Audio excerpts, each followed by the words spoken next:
Hi, everyone. I'm just going to give a moment for folks to join from the waiting room, and we will get started shortly. It usually takes about 30 seconds for everyone to trickle in.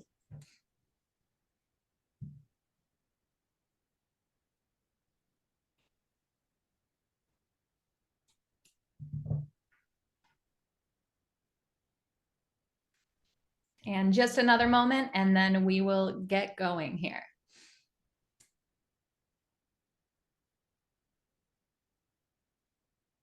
Okay, great. I think that's just about everyone. Good afternoon, everyone, and thank you so much for joining us today. I'm Sarah Bassett, the Director of Partner Success here at MOQ1, and I hope you're as excited about today's webinar as I am. You can consider this a strategy session where we'll provide valuable insights into the state of the promotional product industry and how you can streamline your workflows to grow your business. We've reserved some time at the end of today's webinar for a live question and answer session. So feel free to submit any questions you have using Zoom's Q&A feature, and we'll make sure they're addressed at the end. I will also be sending a follow-up email later today that will include a recording of today's session, along with some contact information that you can use to send us additional questions and even set up a private demo for your business. I'm thrilled to introduce Scott Loehrke, our Director of National Accounts at MOQ1. Scott brings a wealth of experience to the table, having worked as both a promotional product distributor and a supplier in the industry prior to joining the MOQ1 team. He has seen the industry from just about every angle, and now he's here to share his perspective on what's changing and what's possible moving forward. Scott will walk us through how MOQ1 fits into the larger picture and share insights from his own experience so that you can walk away with some practical ideas to apply to your own work. So Scott, you have worked on both the distributor and supplier sides of the industry. Tell us a little bit about that experience. Well, first and foremost, thank you guys all for joining us today. We certainly appreciate all of your time, and it's an hour of everybody's day, so we appreciate the investment, and hopefully this is a very positive and productive hour for you all. But yeah, a little bit of my experience. I've been in the industry now for a little over 15 years, of which almost entirely in the promotional product business. I actually started selling promotional products in college to college students. For a couple years, joined that company professionally after college, and really have been doing this ever since. So, as you had mentioned, Sarah, I've been about half of both of my career have been on both the distributor side as well as the supplier side. So, what's been great about that experience, of course, of the working knowledge of what it's like to be a distributor, grow a successful business, all the trials and tribulations and challenges of being on the distributor side of the business, of course, and but I've also had the just distinct privilege of working for two top 10 suppliers in our industry, which I've served at a local level here in Ohio, but also at a national level as well too. So of course the value of that is, I've got an opportunity to travel this country and see some of the best practices that distributors are doing across the country. And that's been really enlightening, really, really fun to see some of the innovation. Naturally, our industry, it's hard to differentiate sometimes just because in most cases, we're pulling from the same resources. So it's been really, really fulfilling and fun to see the innovation, the unique approaches to the market to diversify and to separate yourself from competition. Yeah, that's fantastic. I personally have been involved in print on demand for about 7 years, but the promotional product industry is pretty new to me. So it's been great to have people like you and Drew Coffey on our team who know this industry really, really well. So after experiencing the industry from so many different angles, what drew you to MOQ1? Sarah, I've thought about that question the last couple of days because it's an interesting question with a loaded answer. But I think the best answer to that question is, I was driving the other day thinking about, I can't tell you how many education sessions I've sat in the last 5 years that were discussing the technological advancements that are coming in the near future to our industry that will, accelerate how we do business and optimize, operational efficiencies and streamlining and reaching customers in ways that we've never been able to do before. And it's always been talking about what is coming. And I remember the first time I met the team at MOQ1, was able to come to the building and see some of the technological advancements. And I'm like, the technology is not in the future. It's here. Like it's here right now. And it's in the four walls of MOQ1. When you take into consideration the automation, the robotics, just the streamlining and the ease of doing business, the fact that the platform offers both a front end and a back end solution, the the ability to scale with ease. It's one of those really unique opportunities where I think we've got lightning in a bottle here, and the opportunity to sell the product to our distributor partners was just such a fun opportunity. So it was one of the easiest, like biggest no-brainers I've ever had in my career to join the team. Yeah, that's fantastic. For those of you that aren't familiar, I'll include a video of our production facility so you can kind of see what Scott saw and what he's referring to that he noticed when he visited the building. So I'll include that in my follow-up email so you have that context also. But Scott, as someone who was once in the trenches as a distributor, what are the biggest pain points that you see in the industry today? Yeah, I think regardless of the size of the distributor, regardless of the sophistication of the distributor, I think any business owner in this industry will tell you the biggest challenge is scalability and growing the business profitably. Um, what we've seen, I lost my train of thought, to be honest. We're talking about scalability and profitability, right? Mm-hmm. What we've seen from a trend perspective over the last couple of years in the industry is the average order size continues to decline, but the order count is either meeting previous year or exceeding previous year, right? So you're seeing more orders, but the average order size continues to get smaller. So customers are still buying, and frankly, they're buying in larger volumes, but they're buying less product. They're spending less money. And I think that's very much in line with what you are seeing from a trend perspective beyond our industry, right? This is very much collectively what you're seeing in all stages of commerce. And I don't think that trend is going to change. I think you're going to continue to see it actually widen further as we have more of a need it now economy and more of an economy that's much more interested in carrying less inventory. For the foreseeable future, I think all consumers are going to be much more mindful of what they're purchasing because of tariffs. That's a reality we can't avoid. So, I do think that collectively you're going to continue to see more orders, right? And smaller volume or smaller revenue per order. So, that presents a profitability challenge, that presents a scalability challenge because of the fact that, any business owner on this call will tell you, the fact that it takes the same amount of time, money, and resources to create a $100 order as it does to create a $100,000 order. So if you're doing significantly more orders, but your total revenue is relatively stagnant, naturally that's going to start to eat away at your profitability. And I think collectively that is going to continue to be a challenge for the foreseeable future. And it's going to be really important for business owners to be mindful of that challenge and ways to circumvent some of the scaling challenges that come with it. Yeah, it sounds like folks are stretched pretty thin based on, the trends in the industry and the kinds of tech that are out there to try to accommodate that. So Yeah. how have you seen the industry evolving over the last 5 years or so to try to accommodate those pain points? I know you mentioned a lot of like this change is coming down the pike, a Mhm. lot of improvements in the works. So what have you seen actually take place? Uh, how's that for an answer? Jokes aside, I think that if you look at the last 5 years, that puts us right in the heart of COVID. And anyone on this call that was in the industry at that time, regardless whether you're in the industry or not, any industry would have told you one of the biggest challenges was right sizing the business post pandemic. When it came to labor, it was in short supply. It was a really a hard challenge to right size the business as the economy reopened post pandemic. And I think there was a lot of strides that were made during that time frame. So you look specifically at some of the larger distributors in our industry. I think collectively a lot of them understood that if we were more automated, if we were more connected with some of our largest prioritized suppliers, rescaling and right sizing this business would have been a lot easier, right? And no, I do think there was a lot of it was a huge investment of time, money, and resources to improve that, right?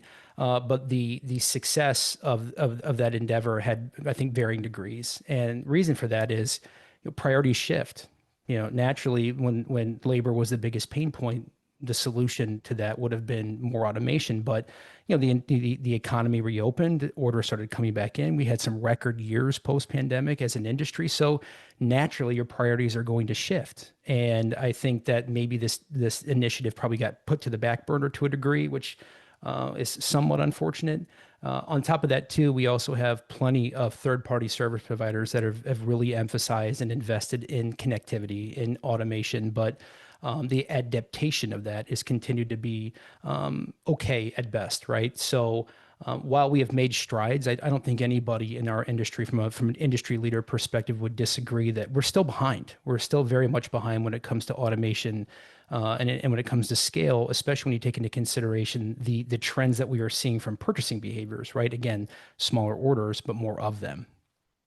Yeah, it really seems like when there's an industry that's just based on people and labor, it's really hard to get the automation started, right? So it's harder to be agile when you're faced with a situation like COVID, obviously, which hopefully it never occurs again. But it really was a catalyst for a lot of change for us here in our facility. So I imagine those starting off with less automation than we had at that time, it's really difficult to be strategic about those changes. What a good point, Sarah. I mean, what a great point. So where do you see MOQ1 specifically fitting into the current landscape of e-commerce and fulfillment solutions in general?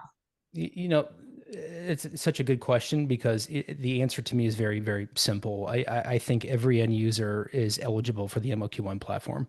Regardless of size, regardless of sophistication, everyone is an eligible candidate. It just depends on how you approach it in the market, right? So, I think about prior to MOQ1 existing in the market for an online store solution, distributors very, rightfully were qualifying these opportunities, and they were qualifying them, relatively seriously, right? Because prior to MOQ1, any store, whether that was a pop-up shop or a sophisticated enterprise solution that has punch outs to procurement softwares, et cetera, they all require time, money, and resources, right? So you really had to qualify the opportunity. And I'm sure everybody on this call right now, everyone in this webinar has more than likely been in a circumstance in the last 12 months, probably multiple times, where you have very logically and politely declined an opportunity because you knew that the output would never equal the input with time, money, and resources. So with the MOQ1 platform being as easy as it is, you can literally create shops in 60 seconds. We have completely eliminated the time, money, and resource barrier. So when I say that it is eligible for any end user, even if they have an existing store that is working great for them, right? We don't anticipate that that would replace that solution. If it works, if it's not broke, don't fix it. But why can't an MOQ1 store work in tandem with the program you have currently? So for example, if you do have a very robust program currently that you're using, adding product can be challenging, right? And not only is it require time, money, and resources, but you have to really take into consideration the product you're placing in a program because you have to be mindful of inventory. You've also got to be mindful of the forecasting position of that supplier. There's nothing worse than putting a product on a shop and then finding out they're discontinuing the product, right? So, I'm sure many of you have probably talked a customer out of adding product for good reason. And with the MOQ1 platform at your disposal, when the customer says, "Hey, can I add like 10 products to the collection?" How about you add 200 products to the collection by just giving them the MOQ1 solution as well too. So, it really fits a need for everything, whether that's pop-up shops, whether that's, a 24/7 dynamic catalog that your customer has access to at all times of the day. The application is endless for the solution. Yeah, absolutely. I have a really interesting example that was brought to me of one of those, the juice isn't worth the squeeze examples from other solutions. One of our distributors set up a family reunion shop for a client of theirs, and they were expecting like 10 orders, individual products. They thought it was all going to be one-offs.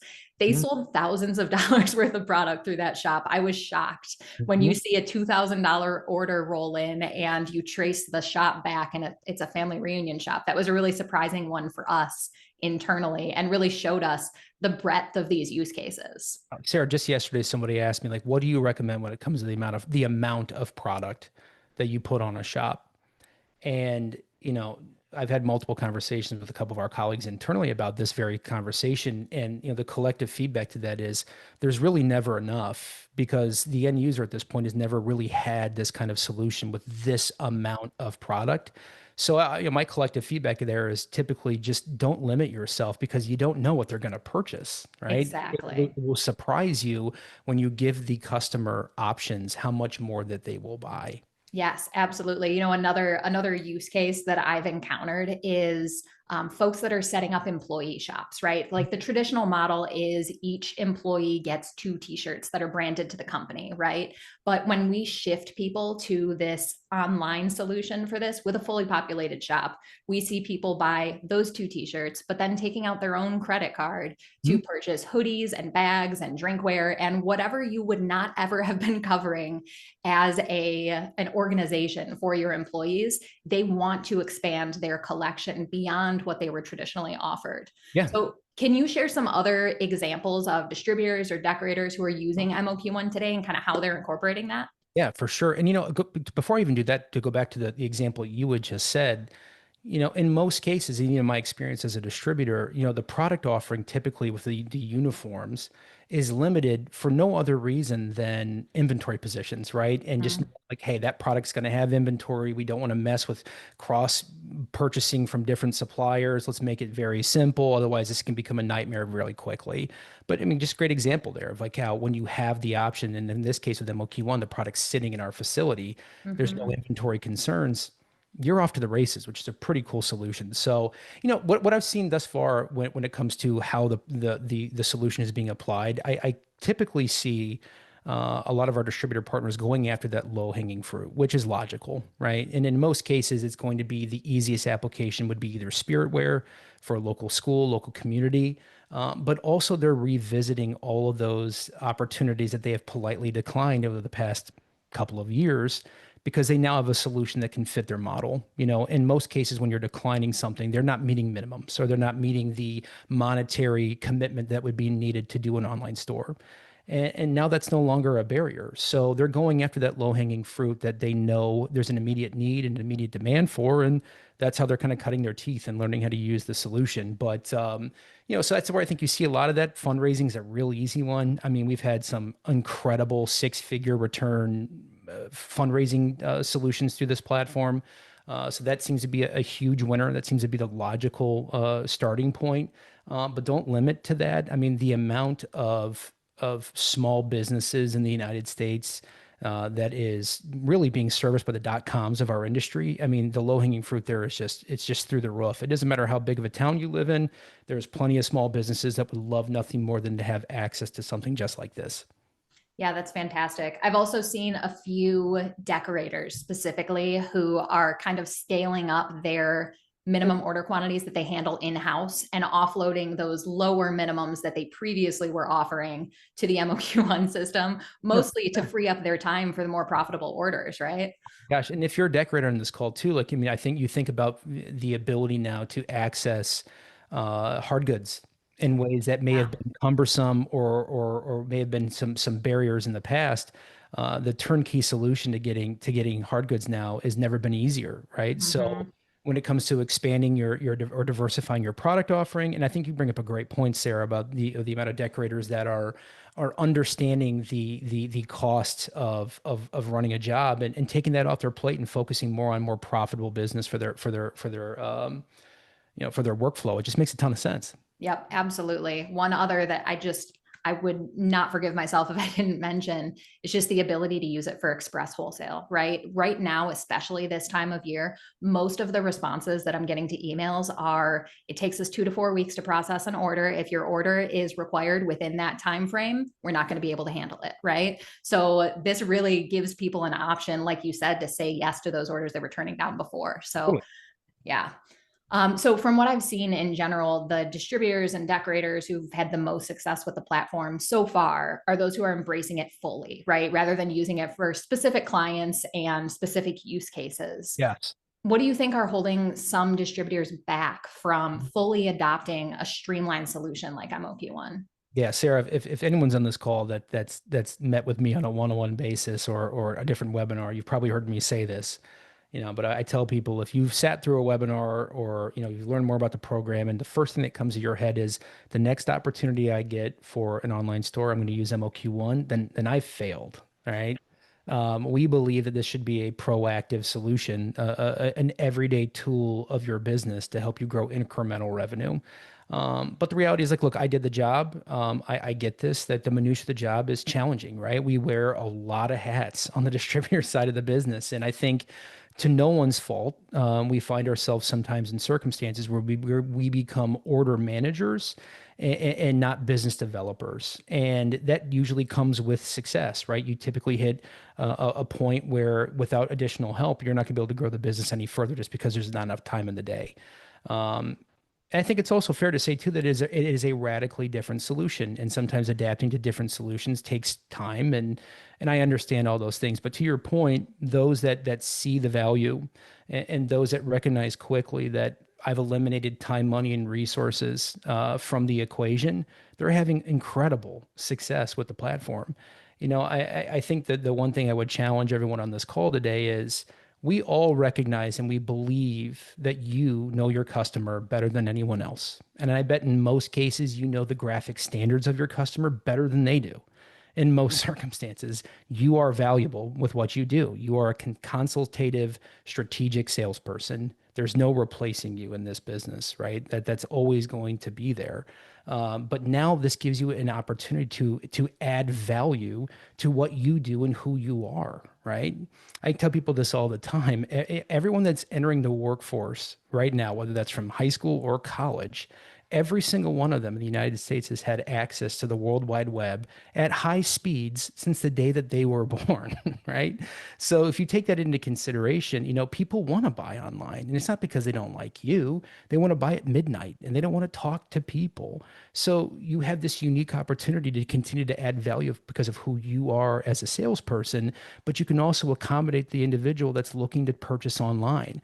I think collectively we as an industry give too much power to the .coms of our industry, and they think it's collectively a price game. And I don't necessarily think that's true. While I think that price plays an important role in anything that we do, I think the ease of doing business is what's so attractive about those .com businesses. And what really makes MOQ1 different is those shops are dynamic catalogs that has their logo on it, and they can't get that anywhere else. So, you have this unique opportunity to do the best of both worlds. But, I think collectively we also see the issue of the MOQ1 platform being a necessity first. Like they're kind of in a pinch and they use it and they go, whoa, I can't believe how incredible this is.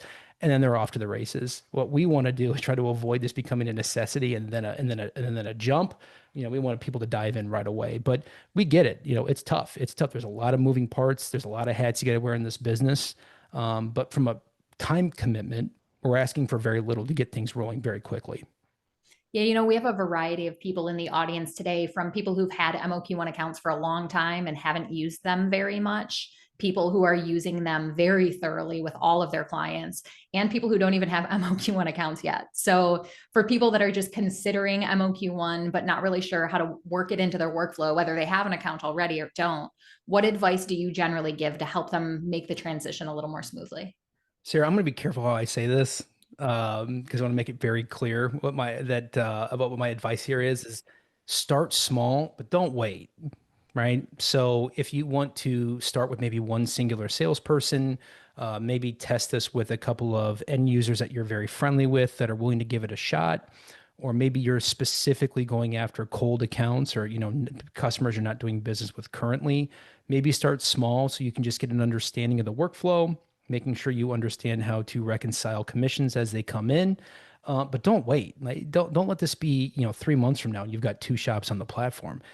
Guys, in 10 days, it's going to be September, and we all know it's holiday season, right? So you have a really awesome opportunity right now to start prepping for the holiday season and getting as many shops as you possibly can. If you're a business owner on this call, maybe consider doing an internal campaign where you're rewarding your salespeople for shop creation, right? So let's say whoever gets the first to get 25 shops gets a gift card for X or whatever that may be.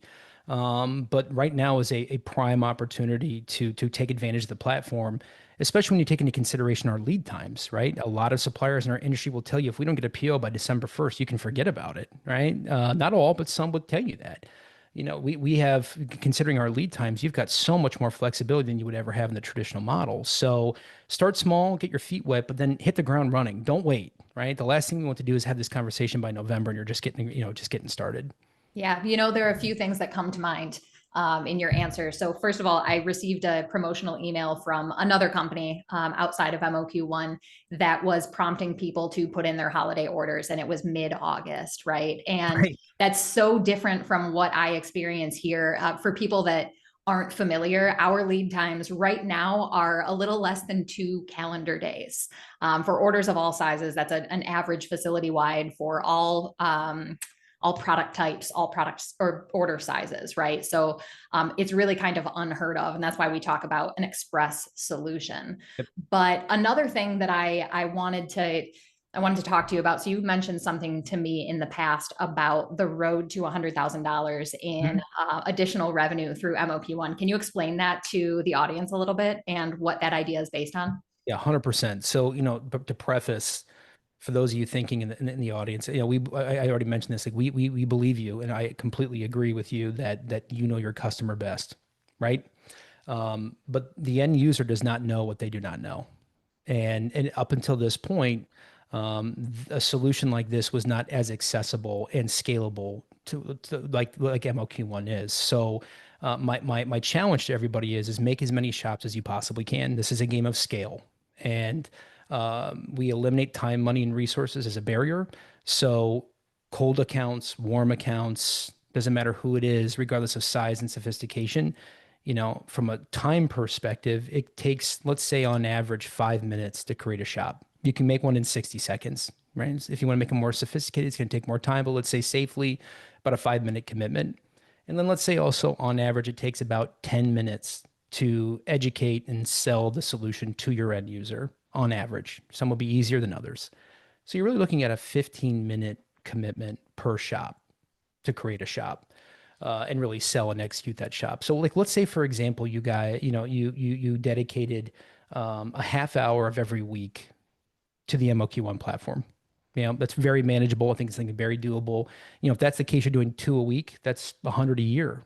And there's no reason why you should not be able to generate $100,000 in revenue if you have 100 shops on MOQ1. It's just not, from a game of scale, it's not feasible to have $100,000. But when we talk about the road to $100,000, just talking about averages here, right?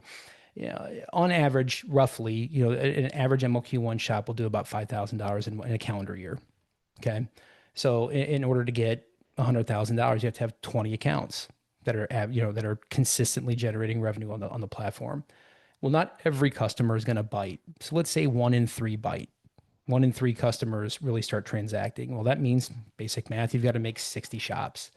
And as we talked about just a second ago, like a half hour of every week is going to get you 100 shops. If you really start thinking about it, 60 shops at 15 minutes is 900 minutes. 900 minutes is 15 hours. You're talking about less than 2 working days total to generate $100,000 in incremental revenue, which, by the way, has no POs, has no invoices. We're collecting money on your behalf. If you're a business owner in this call, theoretically, this is the most lucrative business you can offer in your portfolio if you take all those things into consideration. 2 days, the average American works 235 days a year. We're talking about less than 1% of your time dedicated to the MOQ1 platform to incrementally grow new revenue upwards of $100,000.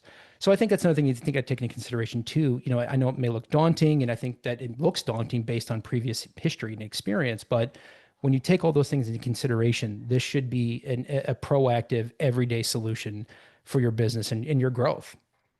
Yeah, that's super interesting. It's fascinating to hear the numbers broken down because I think when I'm speaking with distributors that are just starting off with the platform, they're thinking about how to apply it programmatically, right? And it feels like this insurmountable challenge to change all their protocols and their workflows and all these things. But I mean, really, when you break it down to 30 minutes a week, it feels like a no-brainer. Yeah. Yeah. And that's really all it takes too, right? Even if it's 15 minutes, if you're doing 1 a week, that's still just about 60, right? So I just think you'll see very quickly that it is a game of scale. It is a game of volume. The more shops you have, just logically, the more revenue you're going to generate. And that's the biggest value of the MOQ1 platform is you can make as many shops as you want. Go for it. Yeah, and we have orders that come into the platform that are larger than $5,000 Yeah, piece, right? So it's not going to be any trouble generating those totally. orders, especially with the clients you have a really good relationship with. 100%. I mean, the opportunities here are truly, truly endless in that regard. So, I was giving an example just this week. I was talking to a neighbor of mine who manages our HOA swim team, and in my community there is a pretty robust HOA swim team league. In my town of 20,000 people, we have 7 teams and over 750 swimmers. Okay. So let's say hypothetically, you manage to get every one of those teams on a shop. Guys, in almost every circumstance, the leaders of those swim teams are all volunteers. They're all volunteers, right? So you have an opportunity to make their lives exponentially easier. You can offer significantly more product. And let's say hypothetically, half of them purchase a product. If our average order size is just over $100, you guys, this could be easily a $15,000 to $20,000 endeavor just on the swim teams. That's not even the school swim teams, guys. Like literally the low hanging fruit is everywhere. It's just the biggest challenge I think everyone's going to experience is we've conditioned ourselves to prioritize what end users fit our model, right? Or what we believe collectively is a good customer for us. And that's for good reason. That's for very logical, good reasons. You almost have to reverse engineer your thought process a bit and start going back after that low hanging fruit because again, it scales and it scales fast. Yep, absolutely. Well, that's fascinating, Scott. Thank you so much for sharing all of that. I do want to reserve the rest of the session for our question and answer session. However, we have almost a full house today, and we only have 4 questions so far. So I want to take this time really quickly to just encourage everyone to drop your questions in the queue. And I also want to note that these can be situationals. If I have this particular client, how would you approach it? We want this to be a strategy session, a working session, and your real life examples will help everyone in the crowd. So please don't be shy. In the meantime, we can go ahead and go through the questions that are already in the queue. So the first 2 are just comments, but I love them. So first is affirmation, start small, don't wait. I love it. Ralph, I appreciate that you're putting that in the queue. It's a great opportunity to just reiterate for the crowd. And one person says they hired an employee specifically to help address these opportunities, which is fantastic. We have a lot of people who are specifically allocating one person for shop creation, particularly those types of organizations that have the artwork for the end user. They can whip up these shops incredibly quickly. So that's a great move. I appreciate that one. Okay. As it gets busier, and especially closing in on the holidays, those turn times will get longer. How will you proactively accommodate? How will you keep us aware as those timelines start to change and stretch out? Also, how will you have enough inventory to keep up with what will most likely be a big jump in orders? So I'll take this one actually, Scott, because this has to do with the inner workings of our facility. So there are a lot of really cool programs that we have incorporated into the automation of our facility in order to accommodate big jumps in order volume seasonally. So we actually, as I said, I can share the video so everyone can see the types of automation, but we have a large chunk of our facility not even active during the off season, so that we essentially flip a switch and double capacity. So we're able to maintain these turn times even through the holiday season, and we have historical averages to back that up.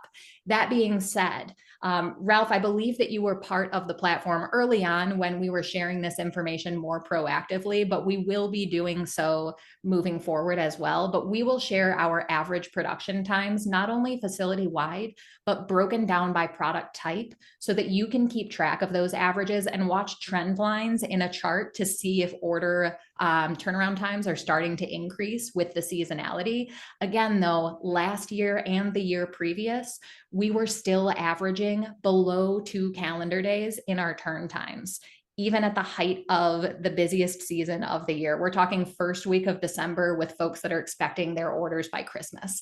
So you can run forward confidently with our production times. We're actually testing things pretty heavily with a wave of back to school orders right now, and we're still able to maintain those turn times. So we're getting some real world testing in again, just mid-season right now, but I feel very confident. Everyone here feels very confident, but we'll continue to communicate those things as the season moves forward. so that you can feel confident as well. As it comes to inventory, we receive daily inventory allotments from all of our suppliers, and we work directly with several manufacturers, and that goes along with our forecasting based on seasonal trends. We also change the number of each SKU that we actually hold in-house seasonally based on historical averages and projections from our largest clients. So that's something, again, that we're accommodating here. You don't need to worry about. And as long as suppliers have it in stock or the manufacturer has made enough for the entire industry, we will be able to keep that in stock for you as well. Okay. We have one comment here. I love what you guys are doing here. The reality is that once everyone becomes aware of the solution you've brought to the market, the competitive advantage for us as distributors will no longer exist. We're working to take advantage of the opportunities available in the meantime. So, Scott, I think you probably have a lot of perspective on this, but my feeling is that the market is not full of differentiating factors aside from the distributor themselves right now, aside from the MOQ1 platform. So it feels to me like the relationships that distributors and decorators have built with their clients are what's solidifying the relationship prior to MOQ1. So what stands to be different now that there is this more robust option on the market? Yeah, I've had a lot of conversations about this with distributors, and it's more philosophical, right? And it's the collective feeling that, what my ability to separate myself from our competition is my level of service, my white glove initiatives that I offer as a consultative strategic salesperson. And I don't disagree with that, right? Especially in a market where the vast majority of the supply chain is shared amongst almost the entirety of the distributor network. We have no interest in shifting or changing that. But I think that goes back to what I was saying before about the fact that you don't know how much more revenue you could grow until you try it, right? Because the reality is everyone likes to buy online. Everyone likes the ability to buy when they want to buy, and it's never meant to replace what's working. And that's not just with your current platform offerings, but also how you go to market as a salesperson, right? That works. It's the reason why you're still in this business, and it's probably the reason why you're successful in this business. But to me, the way I look at it is the workforce is going to continue to get younger. The workforce is going to continue to have demand for technological service providers, and they're going to prioritize those that offer the technological advancements. It's just, I think, the nature of the business. And this doesn't replace you by any means. It just augments what you're able to do, and I think it makes you even more valuable, right? I mean, when you take into consideration what .coms can do, what they can't do is give the white glove touch that you can, right? They're not in your community. They don't know your end users' kids' names and their birthdays and things along those lines. Like you are irreplaceable in that regard. But now what you have the ability to do is capture some of the market share that you're likely losing and you may not even be aware of, right? Because they wanted something from their own perception that was a quicker turn and faster and easier. So, I can understand that sentiment, but I would challenge it because I think that really what this does is augments your opportunity. It doesn't stifle it. Yeah, I think that's a great point. It's also worth noting that, the MOQ1 platform was never meant to and will never hold every product that's available through all the suppliers in your network. So there are always going to be products your customer will have to come to you from, even if you're offering them the MOQ1 solution alongside what you're already offering. So we have one particular user that he shared a really fun product he sourced online. It was a wide brimmed hat with the underside of the brim was actually printed with the customer's logo for a golf outing, right? That's not something we're ever going to be able to accommodate with the MOQ1 platform. So there are always those things you are going to be able to strike gold with that are just going to be niche products you have to source really, really proactively, right? Well, and Sarah, the thing about this too, I've given this as an example. Like, there's no reason why you can't incorporate your traditional promo sales, leveraging the MOQ1 platform. And I'll give you an easy example. So, for some of these low-hanging fruit customers that you maybe not be transacting with today, and your only intention is to service these customers through the MOQ1 platform, for example, what if one of the incentives you offered the customer was $1 per product of everything they purchase on a quarterly basis in the form of a gift card or a gift Mhm. code, right? Because the MOQ1 platform allows you to make, to purchase gift codes. So let's say you increase the price of every product by $1. You keep, with basic reporting, you find out what that quantity is, and you give them a gift code, and that gives you a reason to touch that customer once a quarter. And frankly, if you think about it from this lens, if the maximum output of that customer is about $5,000, well, frankly, that's probably all that the customer merits when it comes to your time, which is fair, right? That's not no knock on them by any means. But what if you are doing that on a quarterly basis and you've got 20 to 25 customers that you're doing this exact thing for? All right. So once a quarter, you're pounding pavement, whether virtually or in your community, and dropping off gift codes and saying, "Hey, how are things?" Right, well, et cetera. Well, while you're there, why would you not work with one of your suppliers in the industry and offer them a quarterly special? Say, hey, while I'm here, I'm running a pen promotion right now for 1,000 pens, and here's your price. It's predetermined. It's done. Yes or no? Well, guys, what if you get 5 of the 25 to say yes, right? That's again low hanging fruit that you can leverage on a quarterly basis, and that money starts to add up really quickly. So again, this isn't necessarily designed to replace what's working for you. Find creative ways to leverage it in more business in the traditional model outside of our platform. Yeah, that's great. I think it's easy to assume that because we're providing the customer service to the purchaser, that the distributor is cut out of the communication with the client, but that's absolutely not the case. To your Right. point, it's a great opportunity to just increase the touch points. Exactly. Okay, let's jump back to the questions here for a minute. So someone's asking how to get a one-on-one session to see if this is a good fit for their company and their customers. So Alex, we will follow up with you after the session and make sure that we get something on the books.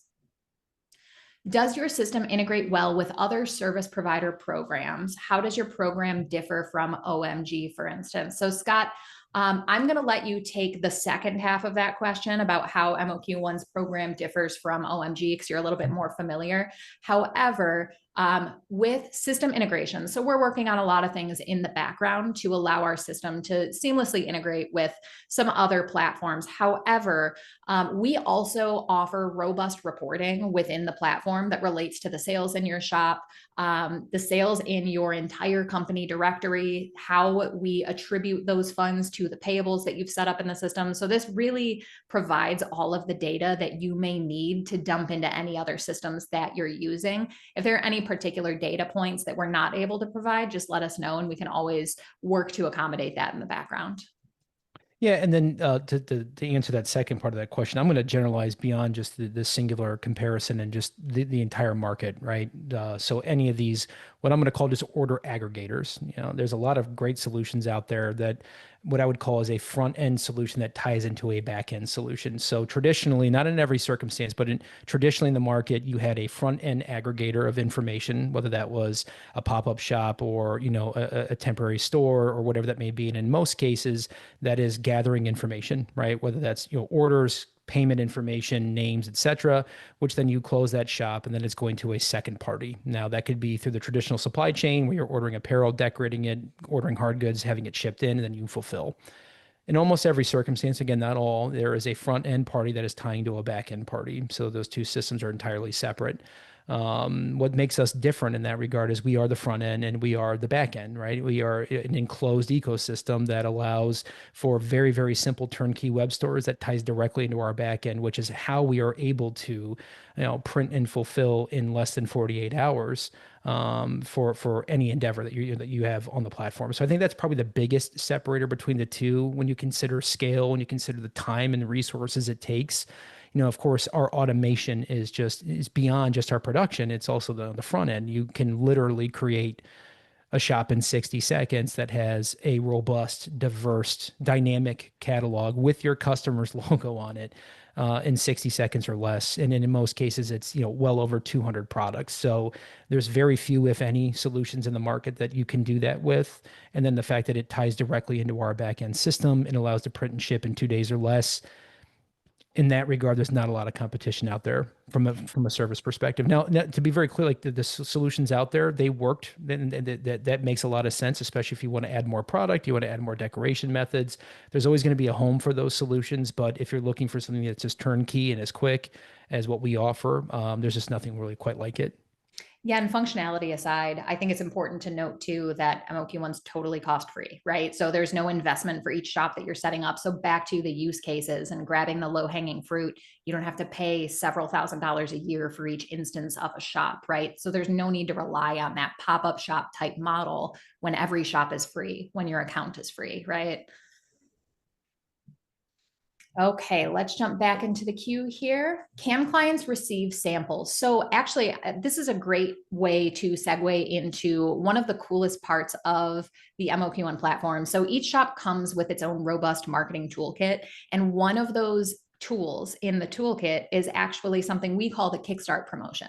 So the Kickstart promotion is something that we are launching in partnership with Gildan to allow you to offer every single shopper one free G500 for 2 weeks in every shop that you create. And you have complete control over when that activates.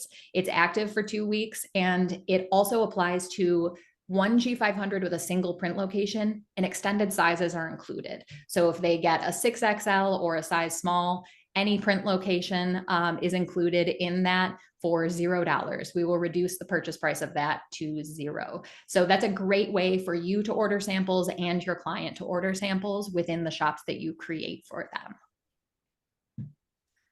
And as I always tell people too, to piggyback on that as well, sometimes we'll get customers that'll ask us, when I say customers, I mean distributor partners, right? Do you have any marketing assets that we can send to our end users to showcase the platform? And I'm like, no, just make them a shop. No, we do have marketing assets. I don't know, Mick, if you're watching, I don't know, we don't have any marketing assets, but like make them a shop. There's no better way to showcase the platform than just to make them a shop. Again, we've eliminated time, money, and resources from being a barrier to creating these stores. So just do it. Just do it. And then if you wanted to, as Sarah had mentioned, activate the free tea campaign.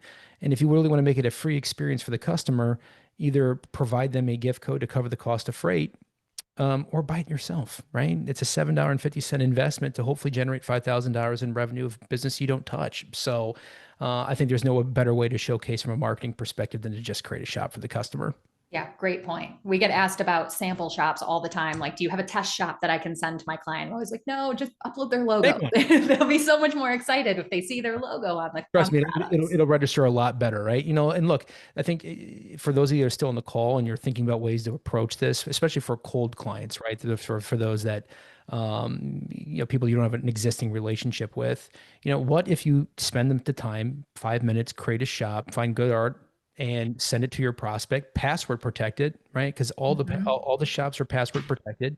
You can be if you activate it. So that maybe would quell any anxiety of saying, well, how dare you make a shop without my consent? No one can see it except for them if it's password protected, and make a shop for them directly instead of trying to sell the solution. Like, here's your shop, yes or no, right? I think you're going to have much more reception from a cold email doing that than you would trying to sell them, hey, I'm a promotional product distributor. What are you working on today? Yeah, that's a really great point.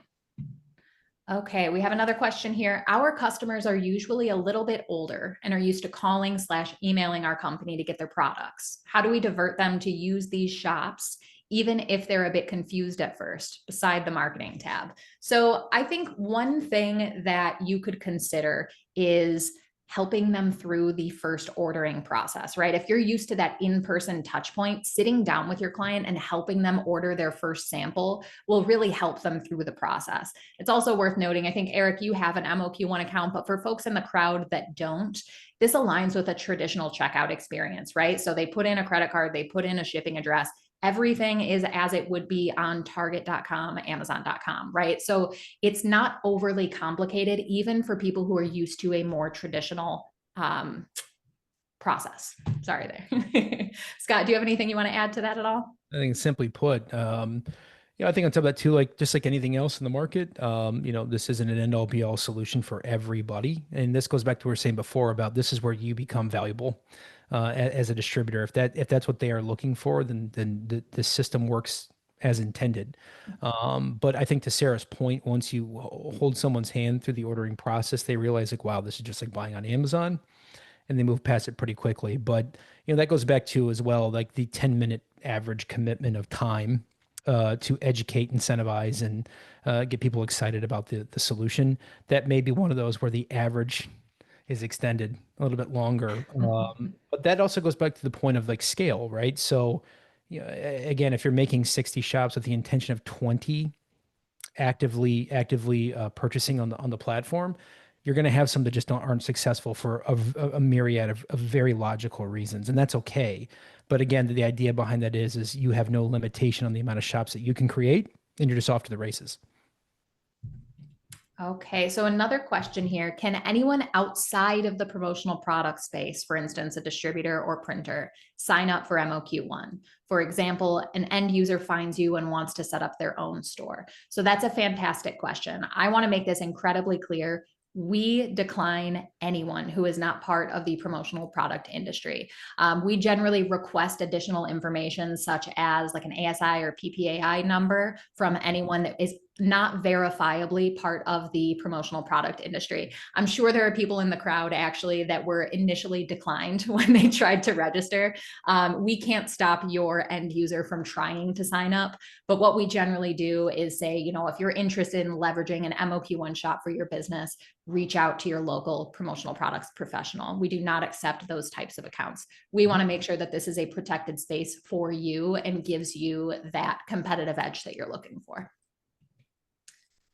Have you guys considered a feature on the platform that would allow teams or departments to add their orders to a group order so they can take advantage of volume pricing and keep HR folks from having to maintain spreadsheets offline to collect sizes, colors, etc.? Jed, that's a fantastic suggestion. It's the first time I've heard it, so I will pass it up the chain. Scott, I don't know if you have any other insight into that, but I think that would be incredibly convenient, and I will make sure that our team hears about it. Yeah, it makes logical. It's a logical next step in our product offering, naturally. And I think I understand what you're trying to say. You're talking about like pulling orders together, where you're essentially using the MOQ1 platform to place your orders, but not necessarily holding production until a certain amount of time before it's released, and then essentially shipped all together. That would be very different from the current business model offering. That doesn't mean it can't happen in the future.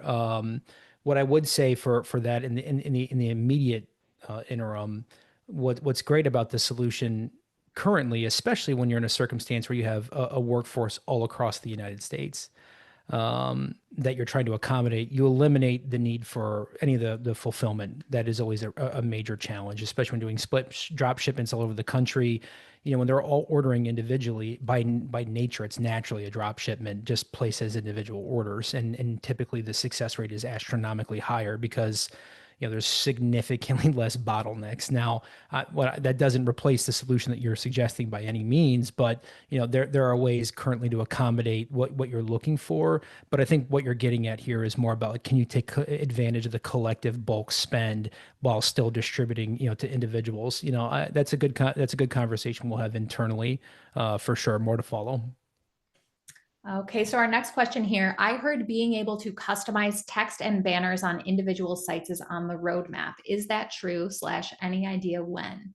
That is true. We are working on some pretty robust customization options for storefronts that'll allow you to upload things like custom banners, change text or fonts and font colors, and even create additional pages like about us pages that you can use to either talk more about your business or your client's business. So those are in the works. We do expect them to be launched in 2025, but I don't have an exact ETA. We wouldn't spring something like that on you during the busiest season of the year. So we want to make sure that it's out at a time that you can actually explore those options and take advantage of them rather than just tearing your hair out with all the order chaos of Q4. However, it is our top priority for this year, so we're working pretty hard on it. It'll be a very cool program. I've seen it live. We're able to fully build sites with it now. So when we have the user experience locked down to a point that it is easy to use and understandable, we will absolutely be shouting it from the rooftops. Sarah, I love that question too, because like it always makes you think like kind of in reverse. I'm like, of what the program already offers. Somewhat in not infancy. This is not a new company, but like we're just getting started, right? And if you think about what it can offer now in its current form and what's coming in the future, it's the benefit of being on, the ground floor. And all of you guys are innovators because you're here, right? You clearly see the value, and the best is yet to come. Literally, we are just getting started. So hang with us. The more feedback we get of actual use cases, the better. But 2026 is going to be a really fun year with continual technological advancements. And imagine where we'll be in a couple of years. This is going to be a lot of fun. Absolutely. I do want to give everyone a warning. We now have a ton of questions in the queue, so I'm doing my best to get through all of them before the end of the webinar. But if we're not able to address your question live, I will reach out to you via email afterward and make sure that your question is answered. We just only have 5 minutes left, and I think we have about 8 questions. So I will keep reading through them. We'll do the best that we can. Have you seen any success with distributors creating stores for direct to consumer and have success? Example, maybe someone is involved in horseback riding and creates a store for horse owners and enthusiasts with preloaded art assets that are relevant. Then the distributor markets the store themselves in any way that makes sense. Scott, have you seen any applications like that? Yeah, yeah, and some of them are much more. That's a really cool specific example. I mean, I've seen others that are just making very generalized stores, right? Where they're maybe taking like a general title of something like class of 2025 or class of 2026 and just giving every single color, and there's not even a specific school involved, right? Where they're taking it and intending it to be designed for B2C. That's one of the benefits too, of like making featured products, which we won't get to in time because of the time restraints here. But if you wanted to have very limited product offerings that mimics a retail solution or an e-commerce solution, that's totally available for you. And there are plenty that are taking advantage of that as well too. This goes back to saying before, the options are endless. I mean, really, they're really endless of what you can do on MOQ1. So yes, the answer is that is happening. And it's always interesting to see the creative avenues people are going with that as well too. Okay, Scott, this one is directly addressed to you. Scott, what is your favorite way to reach out to a client about their new MOQ1 store? So I'm naturally pretty aggressive. So what I would do in this circumstance, and I do this myself, just when I'm actively soliciting new distributor partners, I do what I say I do. Like I create shops, and I will create a shop. I'll do the best I can to find the best artwork possible on the platform. And, I try to be mindful of that as well too. So if I were in a distributor position now, what I would do is if I'm working up with a prospect, I would make the shop, I'd make it really clean, like make it look really sharp. I would activate the free tea campaign, and then I'd buy it. And then I would buy it. And then when I get my tracking and I know it's coming the next day, I'm walking into that business with an iPad. It's up and ready to go. And I'm going to paraphrase here to say, like, yeah, this is a shop that I've created on your behalf. It is free for you to use. I'm going to give you $1 back of every product you purchase on a quarterly basis in the form of a gift card. If you'd like to know what the product looks like, don't worry, it's coming. It'll be here tomorrow to place a sample on your behalf. Yes or no? Now, that's a very easy way of putting that, but that is exactly how I would approach it. And make it as big as a no-brainer as humanly possible for your customer or your prospective customer. I mean, can you imagine if you can say, hey, I placed this order yesterday, you'll have it tomorrow? I mean, what kind of response would your customer have, if you think about it from that perspective? So I would take an aggressive approach in that regard. Especially if they're local, right? There's nothing that replaces you. You are the .com solution, but you are present in the community. That's a pretty unique offering that you can give to your customer. Yeah, that's fantastic. I love that approach. It has got to be so exciting for someone to just receive a garment with their logo on it without ever having requested anything from anyone, just to highlight the functionality of the storefront. What if they say no? Okay, fine. Deactivate it. Move on to the next one. It took me 15 minutes. I'm on to the next one, right? Exactly. It's okay if they say no, but unless they tell you to deactivate, like, well, hey, it's going to be there. If you need it, it's open 24/7. Yep, absolutely. Well, that's fantastic. I love that approach.